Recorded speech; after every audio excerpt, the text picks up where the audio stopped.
My brother pushed me out of my wheelchair at our family reunion. Stop faking for attention. Everyone laughed as I lay on the ground. What they didn't know was that my doctor was standing right behind them. He cleared his throat and said 5 words that ended everything. The concrete hit my palms first, then my shoulder, then my head. Not hard enough to black out, but hard enough that the world tilted sideways and stayed there. The backyard spinning like I was drunk, even though I hadn't touched the beer cooler. 50 people staring. Some were laughing. A few were filming. My brother Tyler stood over me, chest heaving, face red with righteous anger, and 3 Bud Lights. Stop faking for attention, he said loud enough for everyone to hear. Loud enough for the neighbors 3 houses down to hear. The act's getting old, Marcus. I lay there on the sun-baked concrete of my aunt's patio, my wheelchair tipped on its side 2 feet away, one wheel still spinning slowly in the July heat. My right leg was twisted at an angle that sent lightning bolts of pain up my spine, the kind of pain I'd learned to breathe through over the past 26 months, the kind that made my vision white out at the edges. The family reunion continued around me like I was a piece of lawn furniture that had fallen over. Someone turned up the country music. A kid ran past, chasing a wiffle ball. The smell of burgers on the grill mixed with cut grass and the sharp, coppery taste of blood in my mouth from where I'd bitten my tongue. Get up, Marcus, Tyler said, and I could hear the satisfaction in his voice, the vindication. Everyone's watching. Time to drop the charade. I tried to push myself up. My arms shook. The concrete had scraped my palms raw. I could see tiny pieces of gravel embedded in the meat of my left hand, blood welling up around them like garnets. Look at him, Tyler announced, turning to address our assembled relatives like he was a prosecutor, and this was his closing argument. He's been milking this wheelchair thing for 2 years, ever since the accident that nobody actually saw. I was there, my mom said from somewhere in the crowd. Her voice was weak, uncertain, the voice of someone who'd been beaten down by 2 years of family gatherings exactly like this one. You found him at the bottom of the stairs, Tyler corrected. That's not the same thing as witnessing it. For all we know, he threw himself down on purpose. The crowd murmured. Agreement. Consideration. That makes sense, doesn't it? My cousin Jake, 23, worked at Best Buy, still lived with his parents, stepped forward from the circle of relatives. Dude, I've seen him walk. At the Jewel Osco on Roosevelt Road. Last month. He was in the cereal aisle. The murmuring got louder. Heads nodded. Of course. I knew it. Always suspected. That was physical therapy, I managed from the ground, my voice coming out smaller than I wanted, weaker. I told everyone about the outpatient program at Rush. Sure it was, Tyler interrupted. He kicked my wheelchair. The aluminum frame rang like a bell. Meanwhile, you've been collecting disability checks and living in mom's basement rent-free for 2 years, playing video games, ordering DoorDash on her credit card, living the dream while the rest of us work for a living. Because I can't work, because you won't work. Tyler's face was so close I could smell the beer and barbecue sauce. There's a difference, little brother. My Uncle Richard, Dad's younger brother, the one who sold insurance and drove a Lexus and talked about personal responsibility at every holiday, pulled out his Samsung Galaxy, held it up like he was documenting a crime scene. I'm recording this, he announced, for evidence. We've all been enabling this behavior for too long. It's time someone stood up for the truth. I looked around for support, for anyone. My mom stood near the picnic table, wringing her hands. My Aunt Linda, Mom's sister, the one who'd organized this reunion, who'd insisted I come even though I'd tried to cancel 3 times, stood with her arms crossed, lips pursed in judgment. My grandmother sat in her lawn chair under the oak tree, fanning herself with a paper plate, watching me like I was a disappointing television show. Nobody moved to help. The doctors said, I started. The doctors said maybe, Tyler interrupted. He was on a roll now, playing to the crowd, feeding off their attention. Maybe you'll walk again. Maybe it's permanent. Maybe. You've been dining out on maybe for 24 months, while Mom bankrupts herself trying to fix you. He does look awfully comfortable in that chair, my grandmother said, loud enough for everyone to hear. Like he's been practicing. Because I'm in it 12 hours a day. By choice. Tyler grabbed my wallet from my jacket pocket where I'd fallen, held it up like evidence, opened it. See this? Disability card. $837 a month. Plus, Mom pays for everything else. Rent, food, medical supplies, special equipment. I have medical bills. My throat was closing up. My hands were shaking, and it wasn't just from the fall. You have excuses. He threw my wallet at me. It hit my chest and fell open, my driver's license staring up at me. The photo from before, when I could stand for the DMV camera without support. The gravy train ends today, Marcus. Right here, right now. The crowd started clapping, actually clapping, like Tyler had just delivered the speech from a sports movie about overcoming adversity through sheer determination and refusing to quit. Tyler, that's enough. Mom finally stepped forward, but her voice had no force behind it. She sounded like she was asking permission, not giving orders. No, Mom, he's bleeding you dry. Tyler's voice softened when he talked to her, went gentle and concerned. Physical therapy 3 times a week, special equipment, that modified van you bought. You took out a second mortgage for him, on a house you've lived in for 30 years. You're 62 years old and you'll be paying that off until you're 80. Mom's face face went red. She didn't deny it. I hadn't known about the second mortgage. I didn't ask her to, I said. You didn't stop her either. Tyler pointed at me, his finger like a weapon. You just kept taking, kept bleeding her dry, kept playing the victim while everyone else sacrificed for you. He crouched down, got right in my face. Stand up right now, he said quietly, or I'm calling the police for disability fraud, insurance fraud, whatever fraud applies. You'll go to jail, Marcus. And honestly, that might be better for everyone. I can't. The pain in my leg was getting worse. The kind of pain that meant I'd torn something, displaced something, damaged something that was going to cost thousands of dollars and weeks of additional therapy to fix. Stand up! The entire family started chanting. Stand up! Stand up! Stand up! 50 voices, maybe more. The neighbors had come over to watch. Kids were recording on their phones. My Aunt Linda was clapping in rhythm, leading the chant like a cheerleader. I stayed on the ground because I couldn't do anything else, because my right leg hadn't had full sensation in 26 months, because the rods in my spine made certain movements impossible, because everything Tyler was saying, all the cruelty, all the accusations, all the venom, came from a place of not knowing, of not asking, of not caring enough to understand. My leg throbbed with every heartbeat. Tyler grabbed my shirt, hauled me halfway up. I'm done watching you manipulate everyone. You're a liar and a con artist and that's my patient you're assaulting. The chanting stopped. Everything stopped. Tyler's grip on my shirt loosened, but didn't let go. A man stepped forward from the crowd. Mid-50s, Asian, khakis, and a navy polo shirt, wire-rimmed glasses, carrying a can of Diet Coke like he'd just been standing there the whole time enjoying the show, which I realized he had been. His expression was perfectly calm. Tyler dropped me. I hit the concrete again. Who the hell are you? Tyler demanded. Dr. James Chen. He took a sip of his Diet Coke. Marcus's orthopedic surgeon, among other things. The crowd went completely silent. You could hear the burgers sizzling on the grill, a dog barking 3 yards over, the country music still playing from someone's Bluetooth speaker. I'm also his physical therapist, his pain management specialist, and I consult with his neurologist, Dr. Sarah Patel, at Northwestern Memorial. I've been treating Marcus since approximately 47 hours after his accident 26 months ago. My Aunt Linda laughed. It came out nervous, shrill. Well, doctor, you must be very proud. Your patient can apparently walk just fine when nobody's looking. Dr. Chen smiled. It didn't reach his eyes. Actually, he said, pulling out his iPhone, I have something everyone should see. He held it up. An X-ray filled the screen. This is Marcus's lumbar spine, specifically his L4 and L5 vertebrae. He zoomed in with 2 fingers. See these metal rods? 4 of them. And these screws? 14 total. That's from his spinal fusion surgery, performed by me 14 months ago at Rush University Medical Center. The surgery took 7 hours. The recovery took 6 months. Nobody spoke. Tyler had gone very still. The reason Marcus can stand during physical therapy sessions is because we're systematically training his body to handle short distances with a walker. Currently, he can manage approximately 47 meters before the nerve damage causes pain severe enough to require immediate rest. That's about 5 minutes of mobility. After that, the damaged nerves begin firing incorrectly, and he experiences what we call neuropathic pain. Imagine someone driving nails into your leg while simultaneously shocking you with a cattle prod. He swiped to another image. Here's his sciatic nerve, right side. See this area here? He pointed to a place on the screen that looked darker, damaged. That's permanent nerve damage from the fall. It's why his right leg has limited proprioception. That's the ability to sense where your body is in space, and why he can't bear significant weight for extended periods. The nerve misfires. Sometimes his leg just gives out. No warning. My cousin Jake had backed away from the circle, disappeared toward the house. The orthotic brace he wears, the one that costs $4,000 and isn't fully covered by insurance, provides stability. But it's not a cure. There is no cure. This is his life now. Dr. Chen's voice remained perfectly level, clinical. Every day is painful. Every step is uncertain. Every moment in that wheelchair is a reminder of what he's lost. He looked directly at Tyler. But sure, he's faking. Dr. Chen held his phone higher so everyone could see. Then he swiped again. This is a video I recorded approximately 7 minutes ago, starting from when I arrived at this lovely family gathering. He pressed play. Tyler's voice came through the speaker. Stop faking for attention. The sound of me hitting the concrete, the laughter, the chanting, all of it. Dr. Chen let it play for 30 seconds, then stopped it. I recorded everything, he said calmly. The assault, the verbal abuse, the crowd participation, the public humiliation of a disabled man by his own family. He looked at my Uncle Richard. You're not the only one gathering evidence today, Richard. Uncle Richard's phone was still up, still recording. His hand was shaking now. Tyler stumbled backward, hit the picnic table.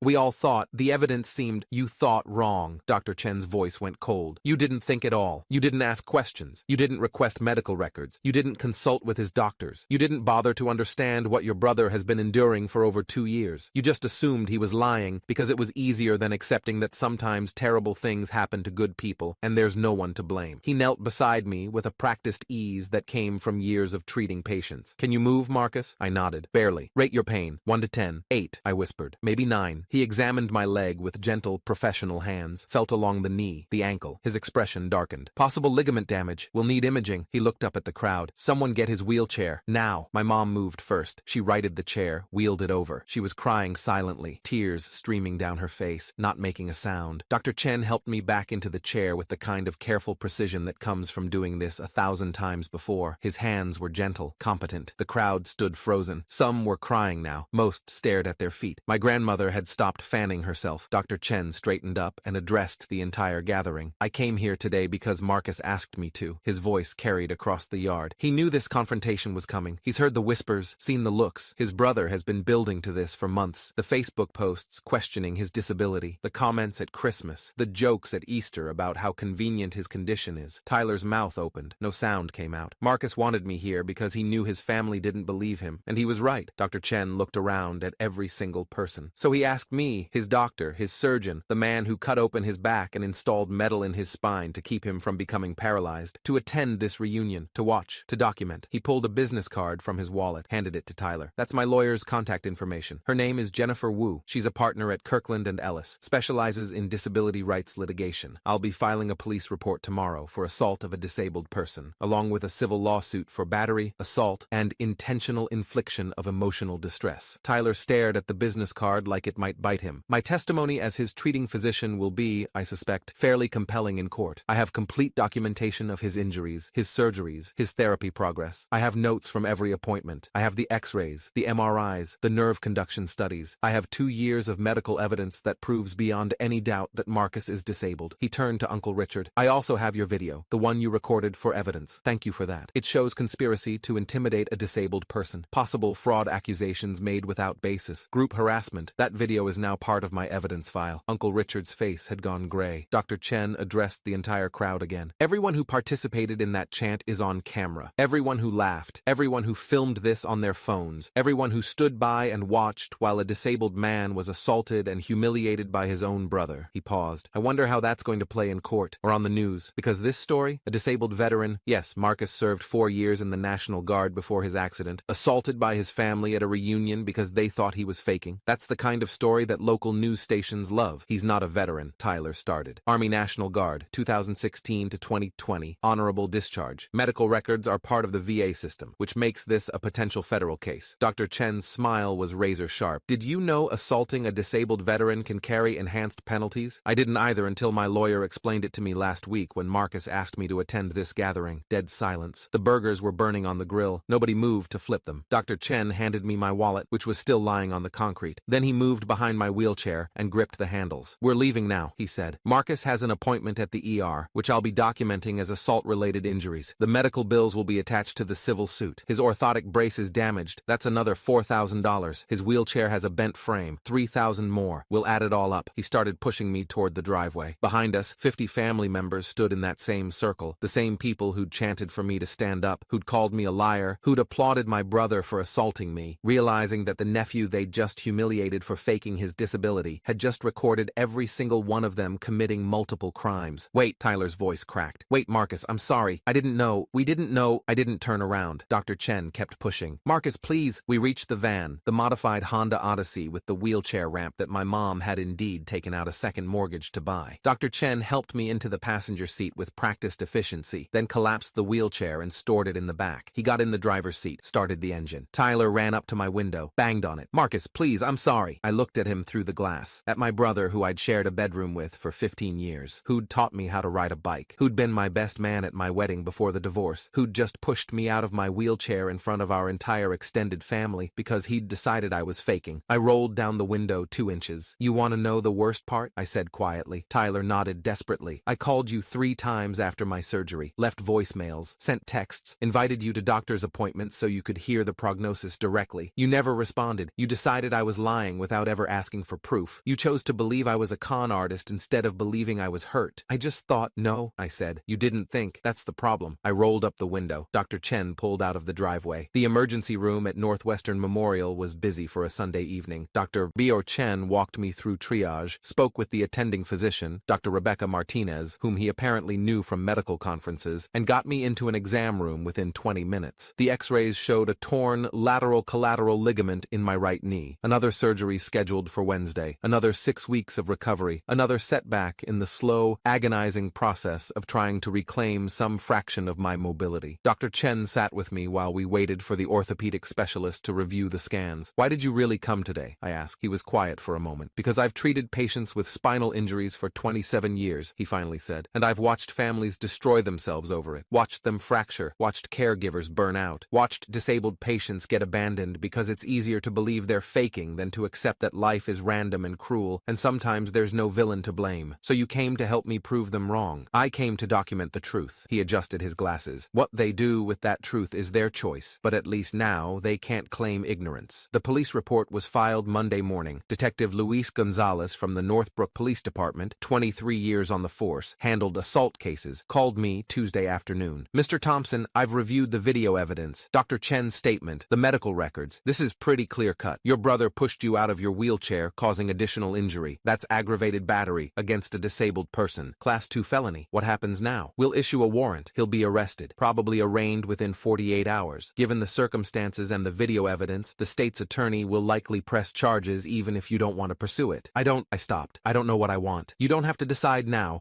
but Mr. Thompson, families like yours, they don't change unless there are consequences. Real consequences. Legal consequences." He was right. I knew he was right, but Tyler was still my brother. Tyler was arrested Wednesday morning, posted bail by Wednesday afternoon. His lawyer, some guy from his gym who did personal injury cases, called me Thursday. "My client wants to apologize, wants to make this right. If you'd be willing to drop the charges." "I'm not pressing charges," I said. "The state is." "Talk to the state's attorney." "Right, but if you testified that it was a misunderstanding." "It wasn't a misunderstanding. It was assault, recorded by multiple cameras, witnessed by 50 people. There's no ambiguity here." "He's your brother. He pushed me out of my wheelchair because he decided I was faking a disability. That's not brother behavior. That's criminal behavior." I hung up. The civil suit was filed Friday. Jennifer Wu, the lawyer Dr. Chen had referred me to, 54 years old, Harvard Law, specialized in disability rights for 22 years, sat across from me in her downtown office with a view of the Chicago River. "We're suing Tyler for battery and intentional infliction of emotional distress, but there's a larger case here." "What do you mean?" "Your Uncle Richard, your Aunt Linda, everyone who participated in that chant. They created a hostile environment. They conspired to harass and intimidate you. That's actionable under disability rights law. You want me to sue my entire family? I want you to send a message." Jennifer leaned forward. "Marcus, I've handled hundreds of these cases. Disabled people getting abused by family members who think they're faking. It's more common than you'd think, and it almost never ends well because the disabled person is isolated, financially dependent, scared of losing their support system, so they stay quiet.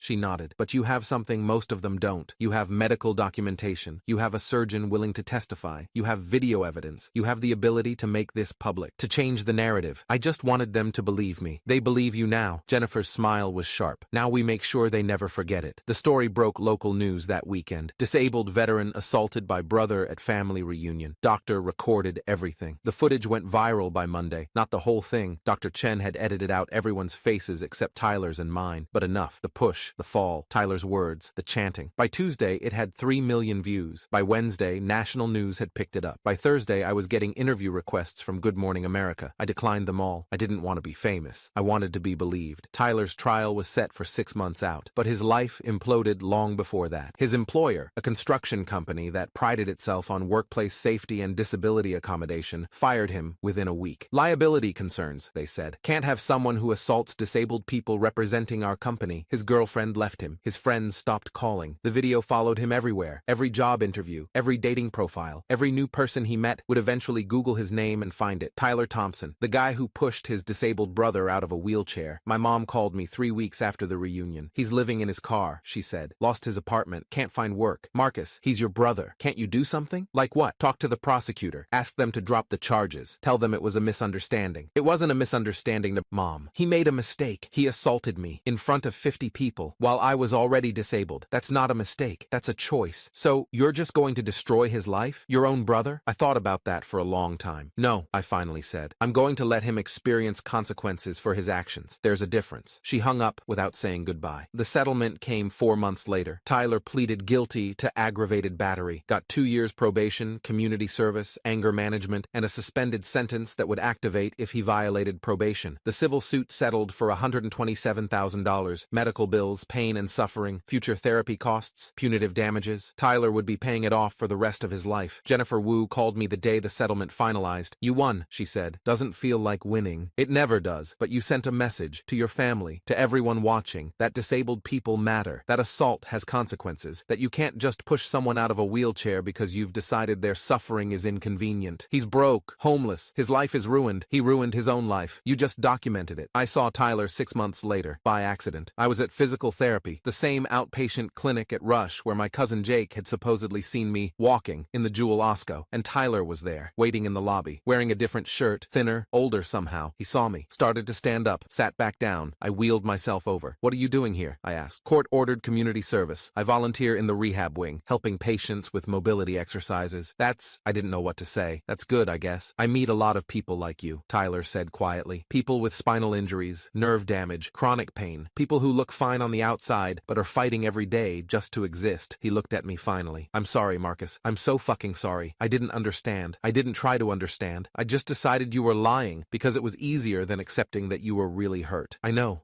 His voice cracked. Do you think you'll ever forgive me? I thought about that question for a long time. About 26 months of pain. About the family reunion. About 50 people chanting for me to stand up. About Tyler's face when Dr. Chen showed the x-rays. About the settlement money that was paying for my modified van and my medical bills and my future. About my brother living in his car because he'd assaulted me. I don't know, I finally said. Ask me again in a year. Tyler nodded. That's fair. A year later, Tyler asked me again. We were at a different physical therapy clinic, one in Evanston where I'd transferred for specialized nerve stimulation treatment. Tyler had moved there too, was working as a paid aide now, had an apartment, was rebuilding his life brick by brick. Do you forgive me? He asked. And this time, I knew the answer. I forgive you for not understanding, for not asking questions, for believing I was lying without proof. I looked at him. I don't forgive you for pushing me out of that wheelchair, for humiliating me in front of our family, for choosing cruelty when you could have chosen compassion. I'm not sure I'll ever forgive you for that. Tyler nodded slowly. That's fair too. But, I continued, I see you trying. I see you working with other patients. I see you learning. I see you becoming someone who understands what I've been living with. That matters. Does it change anything? It changes everything. You're not the same person who pushed me. I'm not the same person who got pushed. We're both different now. Better? Different. I started wheeling toward the exit. But maybe different is enough. 2 years after the reunion, I got invited to speak at a disability rights conference in Springfield. Dr. Chen had recommended me. The organizers wanted to hear about my experience, about family members who don't believe, about the importance of documentation, about fighting back. I almost said no. Then I thought about all the people sitting in wheelchairs right now, dealing with families who think they're faking, who are facing the same skepticism, the same cruelty, the same isolation. So I said yes. The speech lasted 20 minutes. I told them everything. The fall down the stairs, the surgery, the months of therapy, the family reunion, Tyler pushing me, Dr. Chen stepping forward with evidence, the aftermath. When I finished, the room was silent. Then someone started clapping. Then everyone was standing, those who could stand, and the applause filled the convention center like thunder. After, a woman in her 30s approached me. She was in a wheelchair too. Multiple sclerosis, she said. My family thinks I'm faking, she told me. They say MS isn't real, that I'm just depressed, that I need to try harder. Do you have medical documentation? 3 neurologists, brain scans, everything. Show them, make them look, make them understand that their ignorance is not your burden to carry. She started crying. What if they still don't believe? Then you document it, I said, and you protect yourself, because you matter. Your pain matters. Your disability matters. And anyone who can't accept that doesn't deserve access to you. She hugged me, held on for a long time. When she pulled back, she said, thank you for fighting back, for showing us it's possible. 3 years after the reunion, my mom called. The family wants to have another gathering, she said carefully. Thanksgiving, small, just immediate family. Tyler will be there. We're hoping you might come. Will anyone apologize? Silence. That's what I thought. Marcus, they feel terrible about what happened. Feeling terrible isn't the same as apologizing, isn't the same as acknowledging what they did, isn't the same as changing. Can't you just— No, I said firmly. I can't just get over it. I can't just move on. I can't just pretend it didn't happen because it's uncomfortable for everyone else. They destroyed me in front of 50 people. They called me a liar and a con artist and a burden. They chanted for me to stand up. They filmed it and laughed. And now they want me to come to Thanksgiving like nothing happened? So you're saying no? I'm saying they need to apologize. Really apologize. Specifically. For specific things. Not a blanket. We're sorry if we hurt you. But I'm sorry I chanted. I'm sorry I laughed. I'm sorry I called you a liar. I'm sorry I filmed you on the ground. I'm sorry I didn't help you. Every single person who participated owes me that. That's a lot to ask. It's the minimum to ask. My voice was steady. I was their family too. They were supposed to protect me. Instead, they attacked me. If they can't own that, if they can't apologize for it, then they haven't changed. And I have no interest in sitting at a table with people who think my disability is negotiable. Mom was quiet for a long time. I'll tell Tell them, she finally said. 3 people apologized, out of 50. My Aunt Karen, not Linda, different aunt, the one who'd stood in the back crying during the chanting. She sent a handwritten letter, 5 pages, detailed, specific, explaining what she'd failed to do, why she'd failed, what she'd learned since. My cousin Sarah, Jake's younger sister, she was 16 at the time, hadn't participated, sent me a card and a donation to the disability rights organization I now volunteered with. And Tyler. Tyler showed up at my apartment on a Tuesday afternoon, no warning, just knocked on the door. I answered. He stood there with a folder in his hands. I've been working with Dr. Chen, he said without preamble, learning about spinal injuries, nerve damage, chronic pain management. I've been volunteering at Rush for 2 years now, doing mobility exercises with patients, learning their stories. He held out the folder. These are letters from 12 people I've worked with, people like you, people I've helped. They all agreed to let me show you. I wanted you to see that I've changed, that I understand now, that I've spent 2 years trying to become someone worthy of your forgiveness. I took the folder, didn't open it yet. I'm sorry I pushed you out of your wheelchair, Tyler continued, and his voice cracked. I'm sorry I called you a liar. I'm sorry I led that chant. I'm sorry I chose cruelty over compassion. I'm sorry I didn't believe you. I'm sorry I didn't ask questions.